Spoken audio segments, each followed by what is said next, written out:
Everyone. It's nice to be invited to share some information with you tonight. I work at Westfield State University, and I've been in financial aid for about 9 years.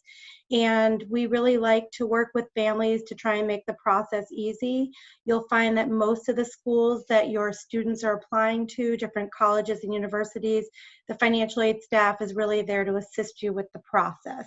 So I'm going to share my screen. I do have a PowerPoint. It's not super long because I find that most of the time people really want to ask specific questions, but I do like to provide a bit of an overview. Because we're on Zoom, if you have questions, if you can kind of just put them in the chat and then we'll address them as they come. Also, I don't know if all of you have access to the reaction button, but if there are there any students that are actually here tonight, or do we have all family members? Do we have any students that are here? You can give me a little wave or a little thumbs up reaction. Great. So I love to see when the students get involved. I applaud, give you an extra big applaud for being here because this is definitely a transition between high school and college, and college definitely is a different cost and expense, and we really want you to understand what's going on with your financial aid and financing college. So I'm going to go ahead and just share my screen. Again, you can go ahead and ask questions. I will take all the time that we need. I'm not in a rush, but I also want to be efficient for those of you who have to get to dinner and other things. So I'll go through it kind of quickly, but then I'm happy to stay as long as you need. So again, my name is Simone Backstead, and I'm going to give you a bit of an overview of financial aid. Sometimes when I do this share screen, I have there's a little lag time. So what is finance? I'm going to do a lot of talking. Normally I'd be a little more interactive, but with the Zoom, I find that a little more challenging. But what is financial aid? Financial aid is any type of money, basically, that's there to assist you with paying for your college education. And so financial aid can come in many different forms. There are three main types of financial aid. The first type of financial aid is the grants and scholarships and tuition waivers. So grants, when you start getting a little deeper into financial aid and you start hearing from colleges and universities, when you see the word grant or scholarship, or if you see a tuition waiver on your financial aid letter, that is money that you do not need to pay back. That is the money that we want to see you get the most of that you can. That is very desirable money, okay? So grants, scholarships, tuition waiver. Those are the three sort of what we call gift aid, where you basically get the money, it assists you with paying for your education, and you never need to pay it back. It's just money that's given to you to support you going to school. The second type of financial aid is loans, student loans. Sometimes people are surprised when we do this presentation and we say that loans are a form of financial aid, because they think, well, financial aid is just money that's in scholarships, but loans are actually another form of financial aid that are there to assist you with paying for school. And we're going to talk about the different kinds of loans that are out there, but there are student loans, and every student who is eligible for federal student aid is eligible for a federal loan. The third type of financial aid that you may see offered to you from some of the schools that you apply to is something called work study. Now, work study is only a teeny tiny portion of the actual financial aid that's out there. But what work study does, it's an award. For example, at Westfield State, our work study awards are $2,000. That award allows a student to get a part-time job on campus to earn up to the amount of their award. It's important when you're looking at financial aid to know that most of the time, work study does not come off the bill. So it's something that's paid to the student for a part-time job. So those are the three kind of main categories of financial aid. So I'm gonna keep rolling through. I can't see the chat the way I have my screen right now, so I will be able to get back to it. But if you see questions along the way, just feel free to let me know if there's anything that's sort of pressing. Okay, so where's all this money coming from, right? Obviously, this money's coming from somewhere. So the federal government does have a grant and a loan program. They have a couple of grants. You may have heard of a Pell Grant or an SEOG grant. The state government provides money. So our state has a program called the Mass Grant, some of you may receive. We also have the John and Abigail Adams tuition waiver, which I'll mention in a little bit. So what you get from the state of Massachusetts and the federal government, a lot of that will be similar school to school. Whether you go, if you're eligible for a Pell Grant and you go to Westfield State, or you go to UConn, or you go to Northeastern, that money is going to stay fairly stable because that money is attached to you. Universities also have their own pools of money. And this is where, when you're looking at different schools, you may see some variance in what different schools offer you. Universities and colleges have all different types of funding. Some schools have a lot of funding and they can offer more aid to their students, and some schools have less ability to offer aid to students. So just know, when you're looking at your different financial aid awards, and that's good, well, I'm going to get into what that means in a bit, you really want to see what the individual university, what varies between school to school. The last source, and this one goes out to the students, the last source of financial aid is private or outside scholarships. So there are organizations that are geared at helping students pay for college. And so one of the local organizations that I will share their website, and I know Mr. Dare, did I say it, Mr. He has he has the local resources, and this is one that he's going to push with the students, is something called the Community Foundation of Western Massachusetts, and they are specifically geared at helping students from Western Mass. And the thing that's so fantastic about that organization is that because it's regional and sort of local, the pool of students, it's not like going for a nationwide scholarship. I see a lot of students who actually do get those scholarships, which is a nice thing. But for the students who are on the call, I'm gonna ask you this, or say this. Probably if you have a part-time job right now, you might get paid $10, $12, $15 an hour. Well, minimum wage in Mass is $12.75, so you're getting at least $12.75. If you spend 4 hours on a scholarship application, you might not want to do it. It's your senior year. It's like the last thing you want to do is write an essay or do an application. But if you were to spend 4 hours on a scholarship application and you were to get $1,000 towards your college education, you have just earned $250 an hour. So when it comes to the outside and private scholarships, this is the place where the students have the most chance to sort of impact their financial aid if they pound the pavement and sort of really look at applying for some of those outside scholarships. So that's just a note. I always think, when I see, every now and again we'll have a few students who apply and they come in and they don't have one big scholarship. They have a bunch of smaller scholarships that really start to add up. Okay, so we kind of know that there's different kinds of financial aid. We know that the money comes from different places. And then it's like, how do they determine who gets this money and who gets what? So there's two main categories. There's need-based financial aid, which is based on the financial aid application that you fill out, and we're going to talk about that in just a minute. But that's based on a standardized formula for everyone, where there is a determination of the family's financial need, and financial aid is determined, your eligibility is based on the family's finances. The majority of financial aid out there is going to be based on financial need. So just keep that in mind. The other kind is merit-based scholarships. And merit-based scholarships are recognition of something the student has achieved. So it might be a student is an exceptional musician.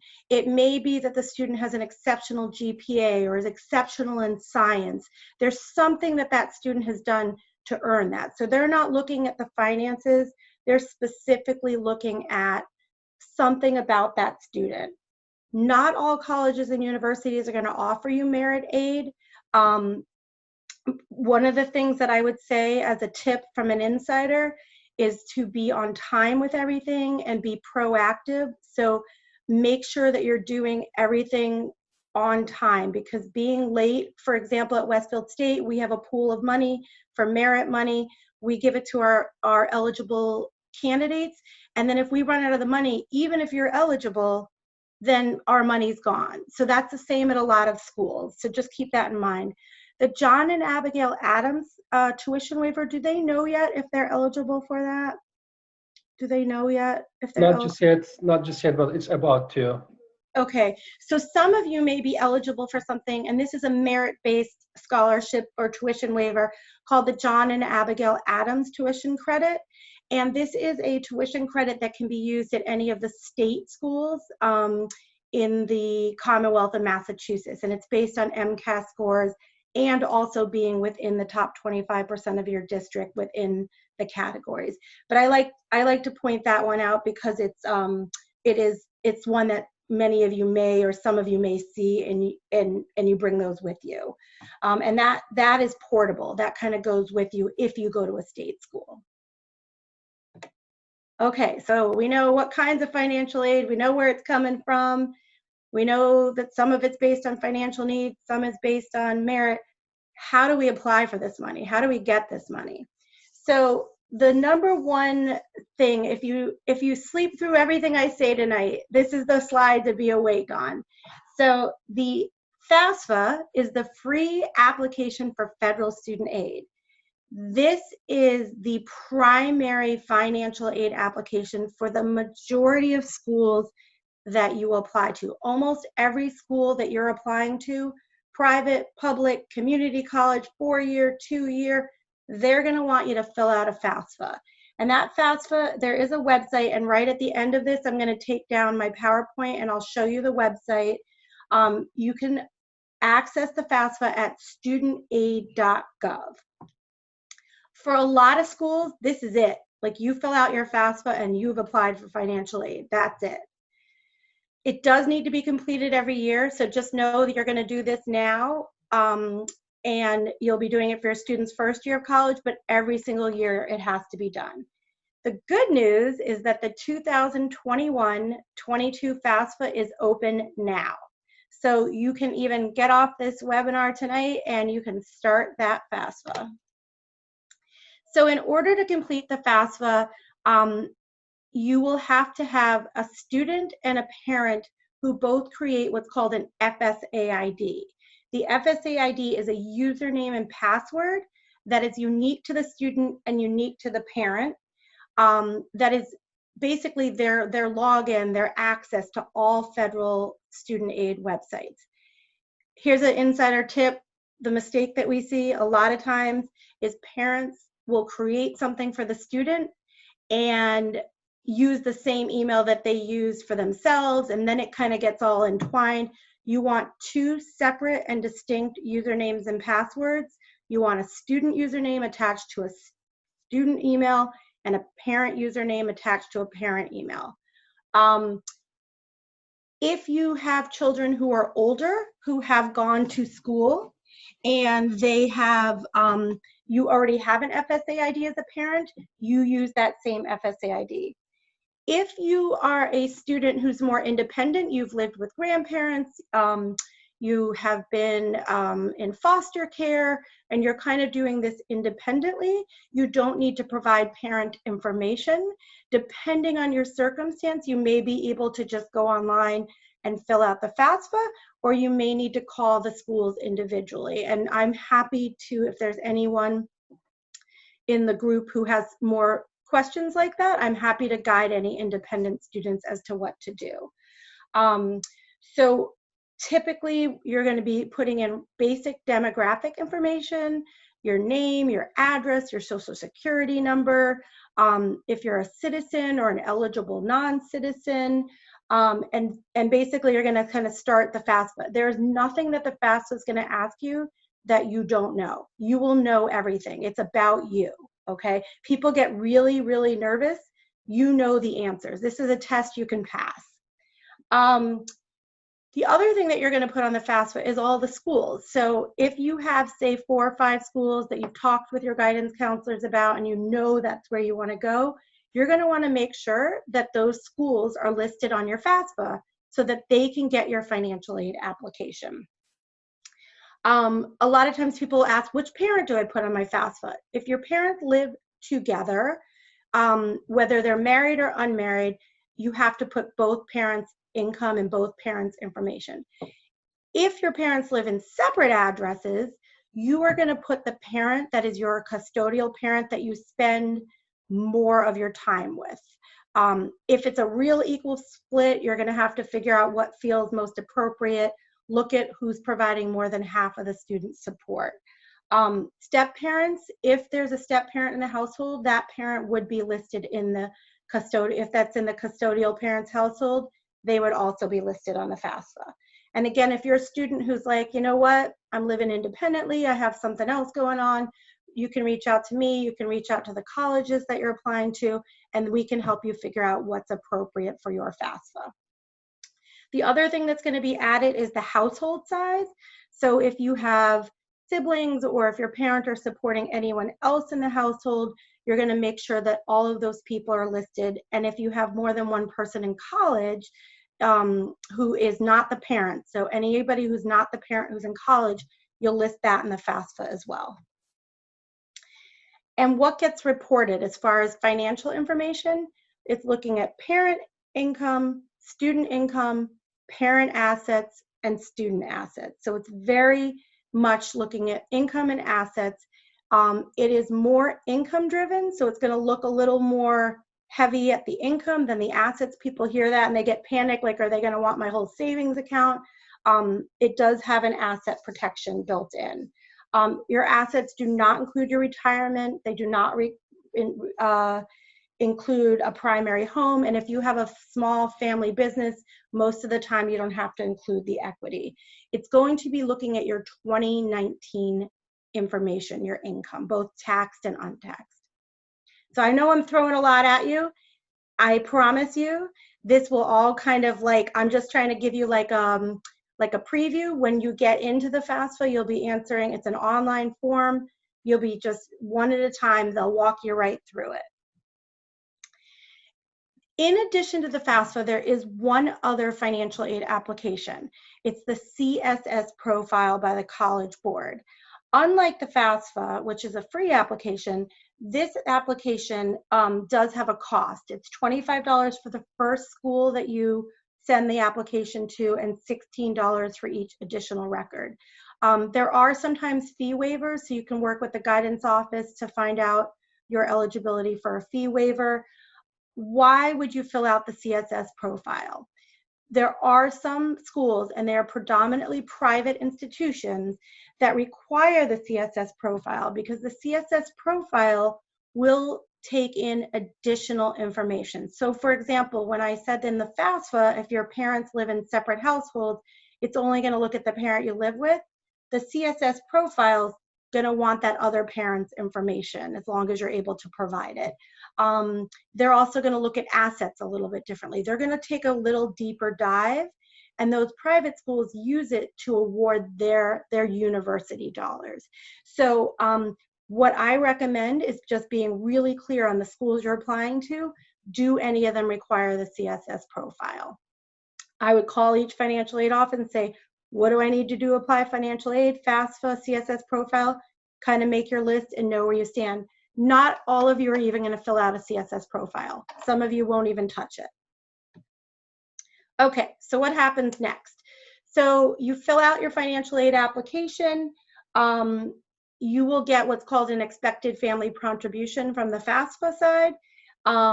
That doesn't mean that's what you're going to pay. It's just part of the formula you use to figure out what you might be eligible to receive. And you will get something called a student aid report. The student aid report is something to be aware of because some of those scholarships that we talked about earlier are going to want a copy of your student aid report. So when you log onto the FAFSA, you can access that. So schools will look at your FAFSA or your CSS profile, and based on that, they will start to make you financial aid offers and or ask you for additional information. So generally, you have a cost of attendance at a school minus your expected family contribution. So I'll use Westfield as an example. Our cost for an in-state on-campus student is $26,000. If your EFC is $5,000, we take that out, and your leftover $21,000 is financial need that we might be able to fill in. Schools rarely fill in the whole thing. There are some schools that are very academically competitive that do fully fund your need, but you will see a lot of times there are gaps in that funding. What I recommend is when you get your financial aid letters, look at the cost of each school and then look at what they're offering you and then compare the net, what your cost would be. And I'm going to explain that. If you go to a school that's $60,000 and they're offering you $30,000 in scholarship, the net cost might still be $30,000. Whereas if you go to a school that's $20,000 and they're only giving you $5,000 in scholarship, their net cost still might be less. So you want to look not just at the top price tag, but the price tag after you kind of factor in your financial aid. And I kind of just did a quick overview. You complete the FAFSA, you're going to apply for your local scholarships, you're going to compare your letters, you'll make your college choice. I didn't talk a whole lot about loans, but the schools will, every first-year student, regardless of financial need, will, if you fill out the FAFSA, you'll be offered $5,500 in federal loans, which I don't know if anyone's considering STIC or HCC. I don't know, GCC, a lot of that will cover that cost pretty easily. There's also private loans that you can apply for to supplement the federal loans. And then eventually the bill comes and you kind of work with the school to sort of change from being an applicant to a student at the school. So I will, I'm going to stop. I'm going to actually just quickly show you. Can you see, when you see this, do you see the federal student aid site? Is this, yeah. So I just want to show you that this is here where you log in. This is where you can create your account. Remember we talked about everyone has to have an FSA ID. So even if you want to break it into steps, you could do one night, you could each create your FSA ID, take a break, come back the next night, and you can apply for your aid and complete the FAFSA form. If anyone is like, the computer's not going to work, we can't do it this way, there is the opportunity to have there is a PDF version of the FAFSA, but I highly recommend, if the guidance office gets you access to the computer, if you have it at home, I highly recommend doing the online version. This is a peek at the CSS profile site. This is the homepage for the College Board. And this is the CSS profile site.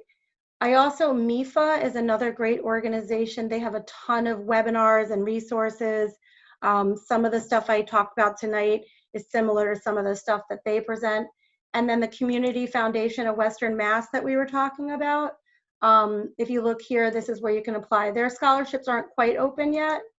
I think they usually open, I want to say January 1, March 1, somewhere in the starting in January 1st. Starting in, thank you, whoever said that.